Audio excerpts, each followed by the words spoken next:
Hi అండి. టమాటా curry ఒకసారి ఈ ప్రాసెస్లో ట్రై చేయండి. చికెన్ కర్రీ, మటన్ కర్రీ టేస్ట్లా ఉంటుందండి. చాలా బాగుంటుంది. కడాయి పెట్టుకొని 3 టేబుల్ స్పూన్ ఆయిల్, తాలింపు గింజలు, ఎండుమిర్చి, కరివేపాకు, కట్ చేసుకున్న 2 పచ్చిమిర్చి, కట్ చేసుకున్న ఒక ఆనియన్ వేసుకొని ఫ్రై చేసుకోవాలండి. ఇందులోకి 1/2 టేబుల్ స్పూన్ అల్లం వెల్లుల్లి పేస్ట్ వేసుకొని పచ్చివాసన ఏమీ లేకుండా బాగా ఫ్రై చేసుకోవాలి.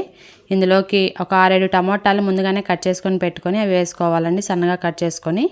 ఇందులోకి 1 table spoon salt, 1/2 table spoon పసుపు వేసుకొని మిక్స్ చేసుకొని టమాటా సాఫ్ట్గా అయ్యేంత వరకు ఉడికించుకోవాలండి. మూత పెట్టుకొని మధ్య మధ్యలో మిక్స్ చేసుకుంటూ ఉడికించుకోవాలి. 1.5 టేబుల్ స్పూన్ కారం వేసుకొని మిక్స్ చేసుకొని అడుగంటకుండా ఉడికించుకోవాలండి కర్రీని. ఇందులోకి 1 టేబుల్ స్పూన్ ధనియాల పొడి, 1/2 table spoon garam masala, 1.5 table spoon ఎండు కొబ్బరి పొడి వేసుకొని మిక్స్ చేసుకోవాలండి.